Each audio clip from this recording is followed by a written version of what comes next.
Well, let's say you're running to run in the Oklahoma City Memorial Marathon, the Run to Remember at the end of April, and you had questions. Where is this route going to be this year? Because I've heard there's changes. These two ladies who join me will have all the answers. I'm Dave Morris here in the Oklahomans video studio. Happy to be joined by Jordan Wood again. She's the Memorial Marathon Operations Director, and this lady over here, Mikayla Darden. She is the Memorial Marathon Ambassador. Welcome to you both. Thank you for your time. Thank you. Marianne Eckstein, who you cannot see behind the camera, is also joining us in studio. Mikayla will chat with you about the kids race, but first of all, there are some changes this year. The marathon's, started in 2001? Yes. And it's been pretty consistent throughout the years. Yes, so this will be our 19th year, 19. April 28th. Marathon's growing up. It is growing up. It's got its driver's license now. I know. You know, it's really special because all of the runners that have been a part of it since day one and our volunteers and staff that have been a part of it since day one have built an amazing course, and it's been the same for 18 years. And this year we decided to go forth and start changing the course of OKC. Now, what was some of the reasoning for that? So some of the reasoning is we loved finishing in Automobile Alley. It was very special for us. But as the city is changing, businesses are developing there. A lot of our areas where we placed our big tents are now being developed, which is awesome for downtown OKC. But we kind of had to find a more permanent solution. So we decided to start looking towards Scissortail Park. And we knew that by the time that was open, we'd have a year of transition to kind of get there. So this year we decided to do the bulk of our course changes ahead from our big anniversary year. And then in 2020 we'll finish and do some minor adjustments. So this is a 2-year campaign called Changing the Course of OKC. It's going to be pretty historic, and we're going to honor those who run with us this year and next year. If you're running in the full and half marathon this year and next year, you'll get a special challenge coin that says I helped change the course of OKC in 2020. It's little details like that tell me that you guys have put a lot of thought into this. And frankly, a lot of thought has to go into an event this size, because it started with a couple thousand runners, 5,000 I believe. Yes. Now it's 25,000, 30,000 participants? Yes, and you know, that's just the participants. Yeah, that's just the participants. That's not including the spectators, the neighbors, the churches, the businesses that all line the course and support all of our runners that are running to remember. And you know, with these course changes, we know it's not going to be perfect this first year, but that's, you know, our city isn't perfect. It's ever changing, it's growing, and we're growing with it, but for the positive.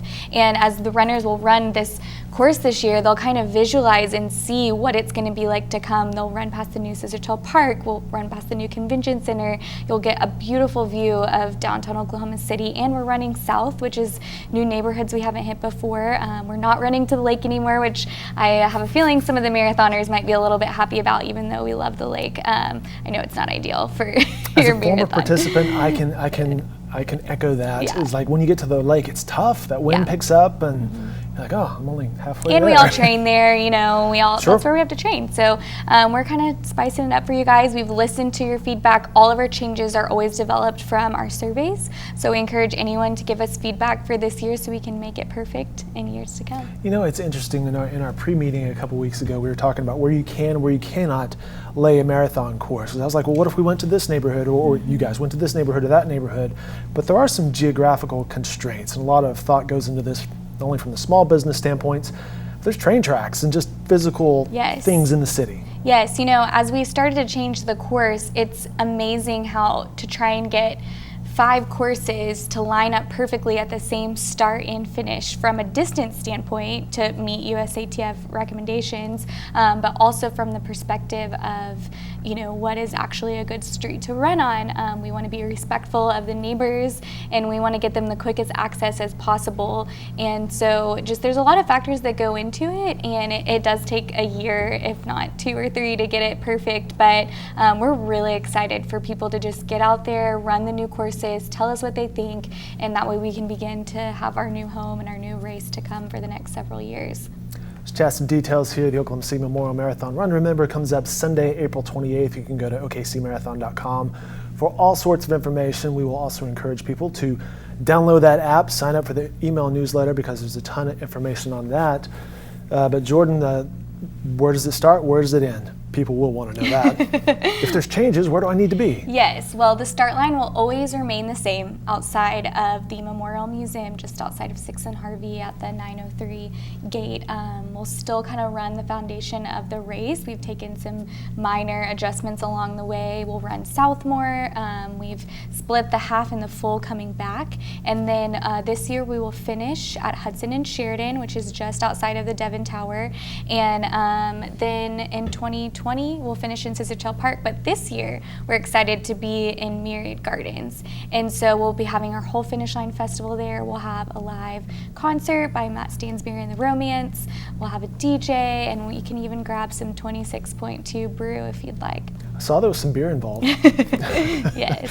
And after you've run a marathon, what do you want? You may want one of those silver wrap things, a burger and a beer, right? Maybe a banana. Yes, yes. All the usual staples at the end of a marathon. Exactly. The kiddos, let's bring in Mikayla now. The kiddos will be a part of this, the Kids Marathon. Yeah, we're really excited. This year we have worked with over 19,000 kids throughout Oklahoma promoting the event. Nice. And we're expecting a record turnout. Our finish line will be in Kerr Park, and we're actually having 2 kids bands participate in our festival. Cool. We're going to have Sugar Free All-Stars at the start line and Spaghetti Eddie at the finish line. So we're really hoping to ramp it up, make it exciting, really mimic what the big races are all about, so that these kids can graduate from the kids race and move up to the 5K, the half, the full, and continuing to participate in the Kids Marathon. And these kids are doing a lot throughout the school year with the curriculum Yes. that you guys are introducing, or last year introduced and continuing. Yes, so last year we introduced the Why We Run curriculum, and that kind of gave them a breakdown of the importance of why we run, as well as 16 character traits. And this year we've expanded on that. We introduced a mileage map, which is a map that spans across the state, and the kids and the school groups can trace it as they record their miles, as well as we developed the OKC Days training cards, and these cards encourage kids to get moving in addition to just running laps. So it kind of gives them a little diversity in their training. It's fun going to the Kids Marathon. Last year there's mascots everywhere. There's the parents cheering on their kiddos. Caught up with Mayor Holtz and George and Maggie, their 2 kiddos, Mayor and Rachel, their kiddos participated in that as well. It's a lot of spirit and just fun. Yeah, we've had a great partnership with the Thunder this year. Rumble has accompanied myself to a couple Kids Marathon events, and he'll be one of those mascots that will be returning at the start line. He'll get all the kids warmed up with the mayor. He'll jump on his Segway, and he'll take off down the race course. So we're really excited. I forgot about that, all the calisthenics that the kiddos Yes. go through and then rumble Yes. on the Segway. See, it's just heaps of fun, ladies and gentlemen. All right, let's wrap this up. There's also the expo that's coming up the weekend of the marathon, the Friday and Saturday before. Yes, so the Health and Fitness Expo for all of our races, including the Kids Marathon, is where you can go pick up your race packet. It's the only place to get your race packet. Okay. We don't do a race packet pickup on Sunday just because it's so Oh, that'd early. be a nightmare. I know, we need you guys out there early. So, but it is an awesome opportunity. It's still at the Cox Convention Center, but with it across from Myriad Gardens, it's a great opportunity to go check out, scope out the new area.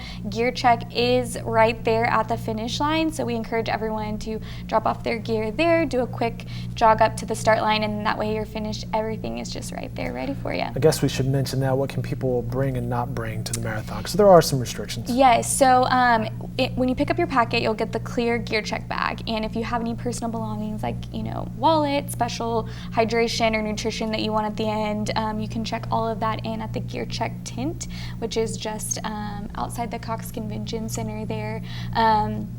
We can't have anything over the shoulder or any backpacks or anything of that sort, so everything we encourage to just be on a little running belt or something that you can just clip on, or you can put it in your clear gear check bag and check it in. Gotcha. One final thing, we mentioned the 5 races. That also includes the relay races, and Governor Stitt is participating this year. Yes, we had a lot of fun kicking off the governor's campaign with a race in downtown, or a morning run, I should say. We had a couple hundred participants come out. He did a great job. It was really fun. And how did the governor do? He did awesome, and he was great to chat with. Cool. And we're really excited for him and his team to take to the course on race day. And tell us a little bit more about that challenge. Yeah, so the challenge, as Mikayla was mentioning, we kicked it off whenever we ran with him here downtown. And, you know, it is a challenge that anyone in the relay can participate in. So you just have to be a registered relay team to participate. And so he'll be competing with his team. And anyone who beats his team's finish time will get a special incentive that may say, I beat the Gov. But if you... Some bragging rights. Yes, exactly. But we have 15 divisions for our relays, and any of the top winners of each division, the first place winning team of each of the 15 divisions will get awarded their award at the Governor's Mansion. All right, once again, make sure you go to the website, okcmarathon.com, for more information. The app, which I think is one of the key places you are sending people to, has all sorts of fun stuff. Yeah, the app will have all of the information. It'll have time limits on it for the races. It'll have anything that you need to know that's live and up to date. It'll also have your race weekend schedule that you can build and anything of that sort. I guess I should ask one final question, Paige, who's producing this. She's like, Dave, wrap it up.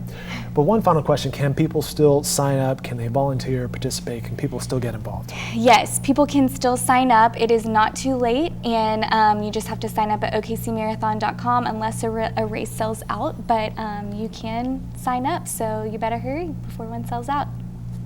Jordan Wood and Mikayla Darden, we appreciate you ladies joining us here. Thank you. Best of luck Thank you so much. with the always impressive event, and Marianne for helping us out behind the cameras as well. Again, okcmarathon.com for more information.